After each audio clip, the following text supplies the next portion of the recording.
If you do any of those other ones, if you do any of the Fs, it's a felony. Like you will do jail time. You'll pay a fine and you'll do jail time if you get caught. So as a notary, you're immediately never going to be a notary again if you allow those things to happen. And so it should be the same thing as a process server. This is why I think there's so much overlap between notaries and process servers. There really is. Like you should be looking at these things and avoiding fraud, avoiding forgery, Not to change the subject, but there was something you wanted me to bring up in the mastermind about my jobs with the apartment complex and the marshals that do the evictions in New York State because process servers can't. So I don't know if you remember that, or if you have the website, you can help me pull it up to explain what the marshals are and how I can potentially get around them to be serving at least the eviction notices, but not doing the exact evictions. Yeah. But I'm on the road, so I can't necessarily pull it up myself right now. Yeah. So the marshals in you said in New York? Yes. I sent you the link in our private chat.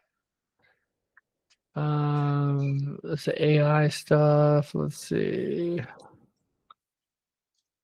Buffalo Marshals. Yeah, here we go. Yeah, the same as in Rochester too, which is weird.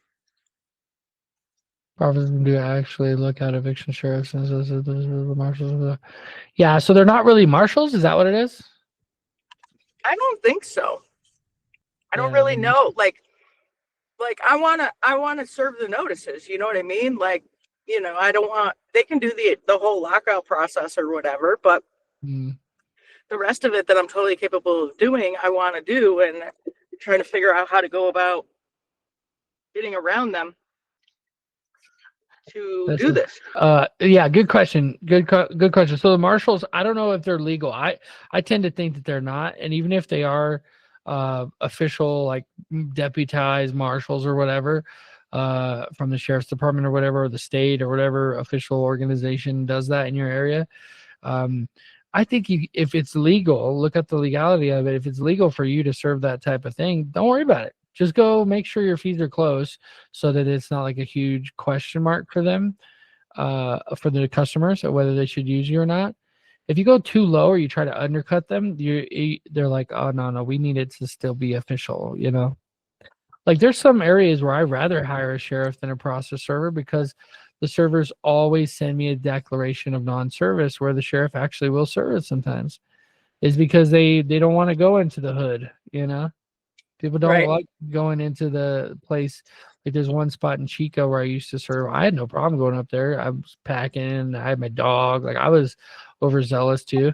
And I would go up where they were growing weed up in Berry Creek is what it's called, outside of Chico, up in the mountains where everybody's growing pot. And they were all holding ARs and AKs, and they'd be standing at the gate and stuff. And I would just be like, I have a delivery for so-and-so. And, you know, I didn't cross their property or do anything dumb. And so sometimes the guy would just come down and take the papers because they don't want police coming.